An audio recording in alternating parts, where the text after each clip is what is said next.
Welcome to Family Matters. My name is Edward Kabasa. This week we are talking about diet and nutrition.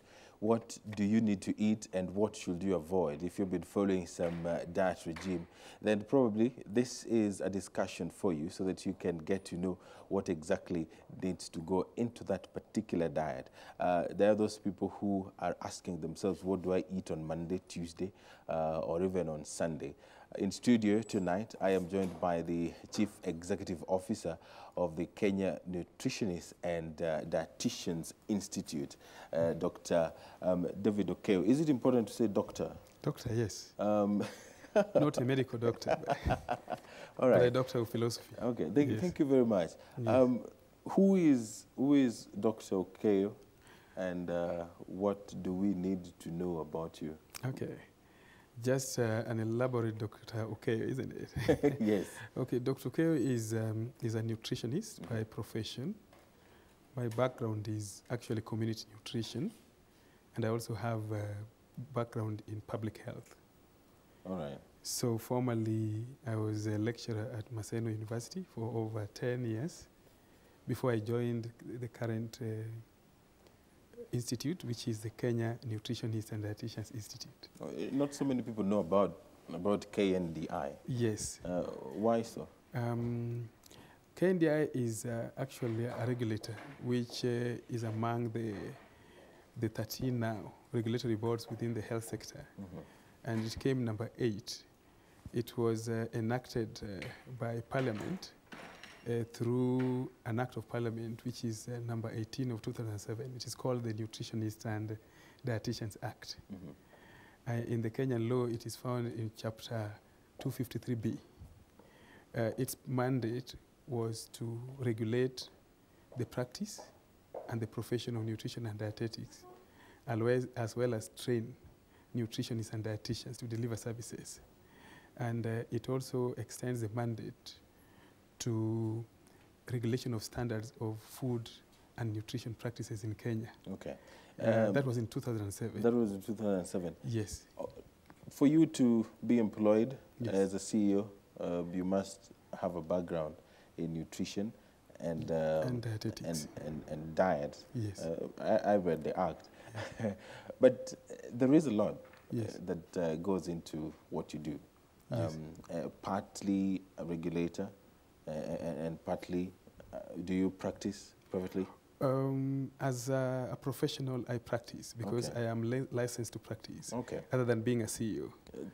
And also, I train. So I'm also a trainer of nutritionists and dietitians. All right. And above everything now, I'm the CEO that is spearheading the regulation of that particular practice for the profession and the professionals within that subject area. Now we have so many people claiming to be dietitians.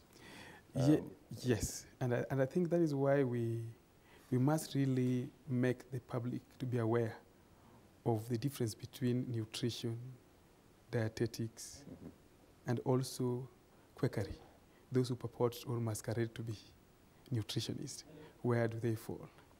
So right. It would be good also to define for the Kenyan public what who a nutritionist is and who a dietitian is, because those also seems to be used interchangeably. So who is a nutritionist and who is a dietitian? So a nutritionist, of course, comes from the definition of nutrition itself. Mm-hmm. And when we talk about nutrition, then we are thinking about the science of nutrients, food and nutrients, mm-hmm. and how that science relates with the well-being and the body's physiological processes in normal or abnormal circumstances. So for nutrition, the thinking is behind nutrients, mm-hmm. and food. Now, when it comes to a dietitian, this is, of course, a nutritionist, but biased towards the application part of the food and nutrients. So they apply food and nutrients in the management of healthy or unhealthy conditions of a human being. So can someone self-diet? Can you, when I follow some particular regime of diet, can I call myself a dietitian? You can't call yourself a dietitian because the regime has to be prescribed by the dietitian, him or herself. So most of the time when we talk about dietary regimen, which is applied or particularly on demand, then the expertise on focus is the dietitian. So you need to get a well-informed plan from a dietitian. Of course, that dietitian also understands the science of nutrients and food, but they are more focused on the application part of it. How much do you need to satisfy your body requirements at that time? The reason is why I'm asking is that nowadays we have so many regimes that people are following. Yeah. And I've seen it on social media, that someone is detoxing for a couple of weeks, probably 2 weeks or 3, and this person challenges the next person. I don't know where they get it, but how do you ensure that whatever you are taking in, it's in the right quantity so that you don't end up in a situation where after 2 weeks or 3, the same thing that you've been experiencing for the last how many years is what's going on. We don't see any difference. Kabasa, you know, when it comes to matters of concoctions, which sometimes we also scientifically glaze by saying that they are called detox. Yes. They are driven by the fact that people have learned by hearing, but not through expertise. Most of the providers of detox are in business. And so what they are promoting is a business model, not the intervention that is required by the person. There is a prescribed way of consuming food in a pattern that is healthy for the body. And it only comes from an expert. So whenever we talk about a particular regimen or a concoction, it must come from a well-informed choice of expertise. But you will find that most of those who promote materials and of course liquids such as detox, some of them have just learned by doing. And so they have never sat in any class, they have never been trained, they don't know the nutrients composition of that detox. So they provide more or less a crude liquid into the body. And because of the many stories, people want to believe or have faith that they can be treated. All right. And that is why you will find that somebody might be put on such products, but after some times, they go back to normal. Now, let's talk about a diet where someone decides to eat some particular type of food or some portions for some time. Probably it can be 2 weeks, 3 weeks, it can be months. And then you see a difference, you lose weight. And then after some times, the weight that you lost comes back to normal. You know, Kabasa, the concept of weight loss is a very basic equation. It lies on what you take in and what you take out, what you expend. For example, for a normal human being, let's say there is no condition that is under investigation. We, in quotes, we talk of a healthy human being. We normally have the minimum and the maximum requirements for the body, for it to maintain a particular weight. So when you have your weight, which is called the usual weight, and you also have your height, and you have your physical activity levels, a nutritionist who is an expert should be able to determine or estimate the energy requirements for the body. Because most of the time when we consume in respect to the weight loss, it is a matter of how much total kilocalories you require. And when you meet that the maximum kilocalories required and you balance, there will be no weight gain or weight loss. All right.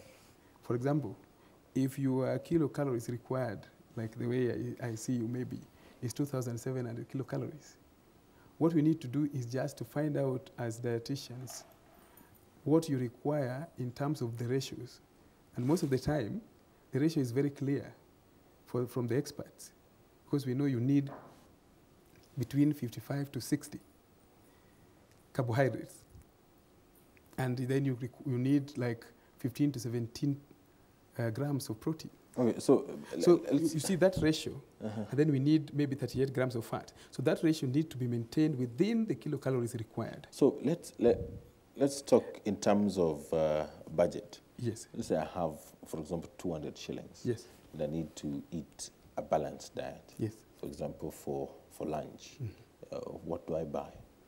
Let me not get into what do you buy first, but let me just explain what a balanced diet is. Okay, what's a balanced diet? Previously, in our usual homes before, we were told a balanced diet is a diet that is made up of bodybuilding foods, protective foods, and energy-giving foods. That's a balanced diet, yes, by a basic understanding. Now, for experts now, we have redefined what is called a balanced diet. So we are talking about food groups. So we know that there are several types of food groups, and within each food group, we also have a variety within the food group, which needs to be brought on board for you to maximize the requirements for the body. Now, with the 200 shillings, now coming back to the 200 shillings, yes, you know, what is most important in costing of food is to find out what are the sources of different types of nutrients. So you'll find like you are looking for real foods. Of course, we need to understand that there's a difference between food and nutrients. So when I talk of food, for example, meat is a food. It is not protein. But the perception outside there is meat is protein. I've always thought meat is protein. No, meat is not protein. Protein is a nutrient, but meat is a rich source of protein. Of course, the equivalent source of protein for meat is also small fish like the omena, for example, in the Luo, or what we call the small fish, yes, from Lake Victoria. Those who understand what omena is know the small fish from Lake Victoria. It's a source of protein. So it can be an alternative to meat at a cheaper cost. So if you have 200 and you cannot afford meat, then you can resort to the small fish that are a bit cheaper to get that protein. So when you do that, you only need to exchange it for a portion that is equivalent to the meat to get your minimum requirements. But even in the dietetic field, it's a better source of protein compared to meat because it's a white meat. It's a white flesh.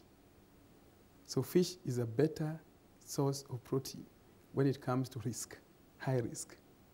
You might find a lot of invisible fats that are bad from the meat compared to the omena, or the small fish. So you only need to exchange equivalent portion of expensive foods with alternative source, which are cheaper. So we have bought omena already. With the 200, yes, let's say one omena, let's say the small tin, which is 100 grams.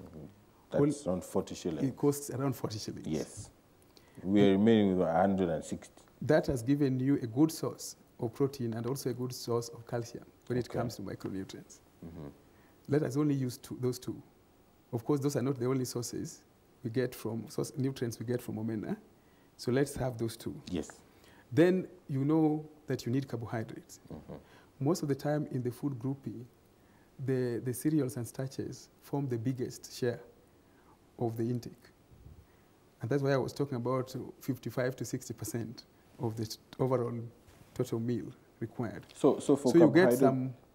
For carbohydrate, what do we go with? We go with maize or we go with? Carbohydrates, we have different types of carbohydrates. We have the maize. Of course, we have the millets. We have the starches, like which come from the potatoes, the Irish potatoes. And then we have rice. Of course, we have wheat. And each one of them have different contribution in terms of carbohydrates per 100 grams. So to make it simple, yes, we already have our omena. Yes. We go with ugali. Yes. So ugali, omena, ugali, and probably. So now you need also some vegetables. Okay. So let's say you have some kunde, or we can have some kale, or we can have some cabbage. All right. Yes. So we have omena, we have ugali, and we have cabbage. Cabbage. Yes. And of course, you need some fruits. So let's say you have mango or orange. So it can be both or one of them. You can have both, but you can, if you are so hard up, you can have just one of them. So after eating this is lunch. Yes. What do you take in the evening? By the way, I'm just still talking about the balanced diet. Otherwise, when it now comes to lunch, breakfast, and evening, then there's also a ratio that needs to be followed, where of course, most of the time, the breakfast needs to be heavier than the lunch, and the lunch is heavier than the evening. So evening is supposed to be light? Yes, evening is supposed to be light. So then each time you are consuming any meal, it has to be balanced. It must have variety even within that balance. That is what many of us need to strive for. And not to run away from the costing. What we were talking about is how can you make your meal cheaper when you still maintain that balance required. So it is just a matter of exchanges for the equivalent portion required for a cheaper food. Okay. And this is what the dietitians can do.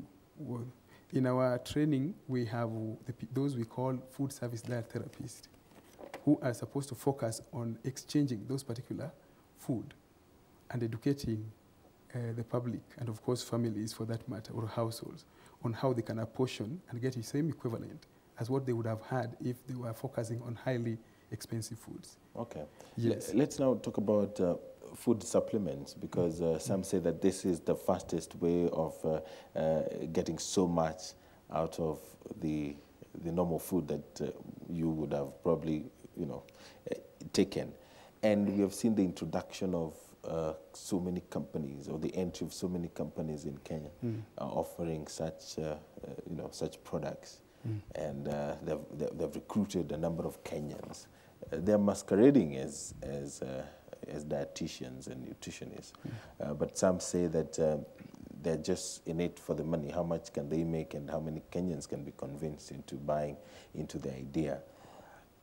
You are an officer in an organization that is a regulator. Yes. This does not bother you, considering that this business is being run by people who do not hold any degree or certificate or diploma? Actually, it bothers us, Kabasa. In our regulatory framework, within the CAP 253B, we have a section which is providing details of an approved way of getting into the business of food, marketing of food supplements. Our section 36, under miscellaneous provision 2, gives the provision on how a marketing of food products and food supplement is supposed to be done. Anybody who is marketing food products or supplements must get clearance from the KNDI Council under that provision. Now, what is happening is that in the regulatory framework, we have noticed a lot of weakness, especially when it comes to the importation of food. At the moment, the Institute does not have experts or those we call food inspectors at the ports. So you'll find that most of these foods get into the country and are cleared by Kenya Bureau of Standards, for example, and also for the supplements, especially the dietary supplements, you'll find that they are listed by the Pharmacies and Poisons Board, which is not their mandate. And this is where the biggest problem is. Now, at the Institute, we are bothered because we know that the supermarkets and other outlets are flooded with a lot of food supplements whose details are not in the public domain. And so what exactly is in them is not yet determined. So under that section, KNDI, as the Institute, has come up with what we call a comprehensive value chain process analysis tool, which we are using to get samples of products and make attempts to see what they are. Now, for the local manufacturers, we have started the process, last year, for example, we had a whole comprehensive value chain process analysis for Weetabix company for their Weetabix products, which is found in the supermarket. And of course, we know Weetabix for a heavy breakfast, energy-intense biscuit. So that was done, and we also subjected the products to laboratory analysis, and we got exactly what is in Weetabix. Now, for the other supplements, I can say that their safety is questionable. If the safety is questionable, then yes. why is the government allowing them to? Yes, so this is where I'm coming to. We because of the concern, we have raised the issue. But other than raising the issue and writing to various marketers and companies on the compliance issues, we know that the new Health Act, that is Health Act 2017, has a provision under Section 62, where it talks of setting up another authority that will be focusing more on health products and health technologies. Now, in that provision, under Section 63, that is Part 2, they have mentioned dietary supplements and food formulation. Now, that is last year's 2017's Act. Now, we are hoping that when that authority is established finally, then the experts will be given a chance to get into rigorous process of regulating these products and assure Kenyans of the safety. Now, in our Act also, we have it under that Section 236(2). And what we have warned the manufacturers and, of course, marketers of food supplements is that there is now, the KNDI is going to begin a whip so that we can crack down, and we want to be very specific to know exactly what are these products being marketed, what is in them, where do they come from, who clears them, what is the procedure of clearing them. And that cannot be a one-man job. It is a safety component that will also call on board multi-stakeholders. Okay. Because we know that the Public Health Council and the public health officers are also concerned about the safety under the Public Health Act. So it will be a multidisciplinary process, and we want to start it as a serious matter for Kenyans to be protected. Okay. Yeah. As I know that we don't really have a lot of time. I was looking at the clock there. Yes. But there is the modern food. I don't know whether it is a definition that you as a dietitian, you are prepared to delve into. But there is what is called modern food, and then there is the traditional or the natural. Earlier, before we went on air, you questioned whether is it really traditional. How important is it, in probably a minute or so, how important is it for Kenyans to embrace the traditional foods? You know, make it look sexier, if that's a term I can use on air. Kabasa, it is not traditional food. I think we need to call it natural food. Because, okay, it becomes traditional because from where we came from, we were used to a particular type of food in the village, but we have now shifted to the Western type of diet. Yes. It's not even modern diet. It's actually Western type of diet. Because in the diet classification, we have the Western type, we have the Mediterranean diet, and then we have what we call the natural or the local, what you may term as the traditional food. I think we have shifted quite a lot, that the natural foods have become something that if you identify with it, then you are more or less like from a low class. Yet it is the best food combination. Why? Because it gives you the natural nature of food.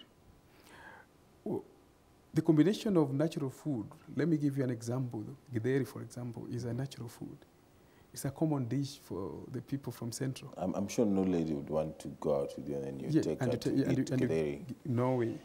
But then you can imagine it is a complete, highly nutritious food combination.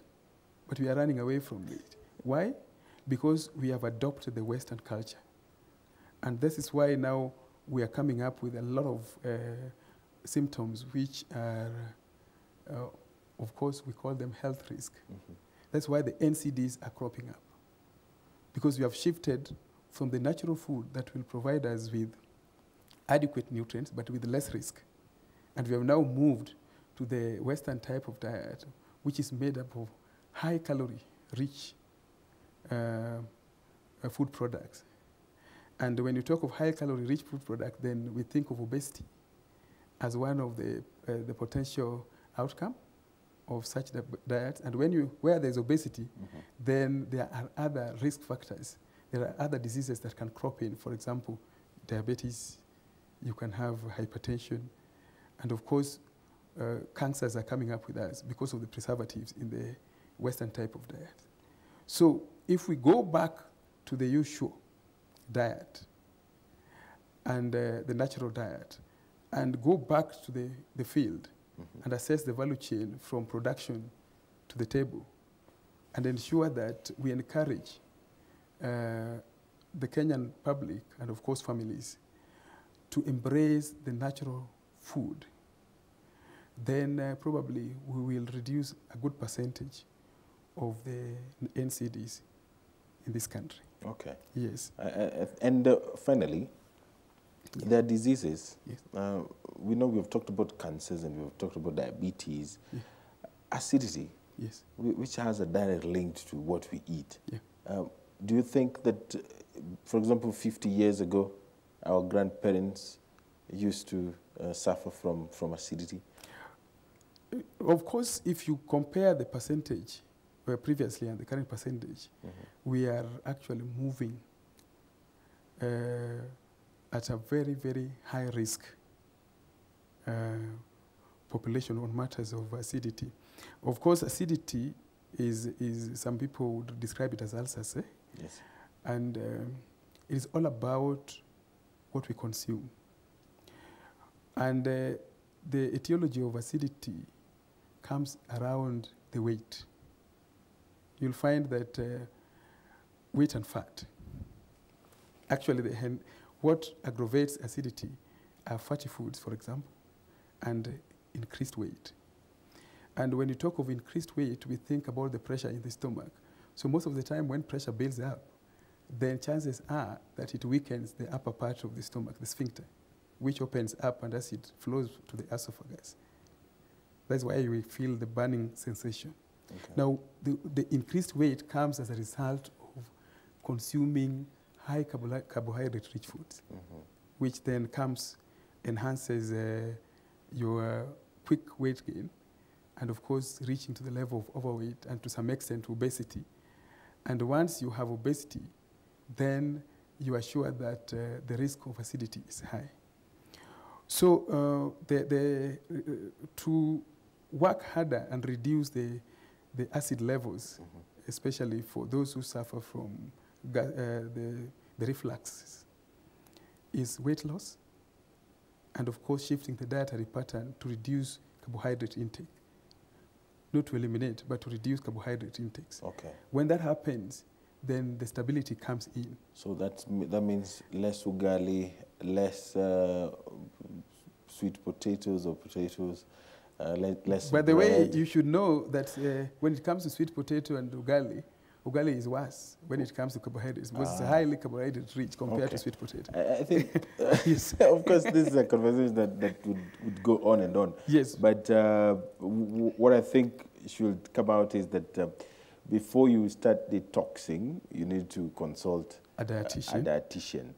You should not follow a regime from the internet. No. This is Dr. Google and, of course, from Quacks, we need to identify dietitians. Okay. Where they are. Yes. At the institute, we have trained them.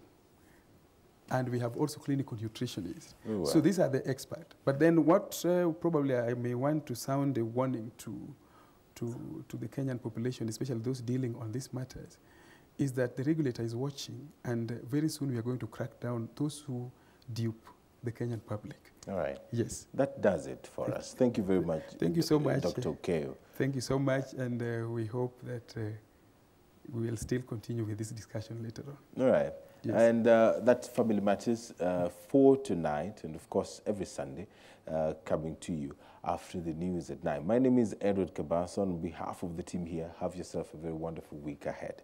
Good night.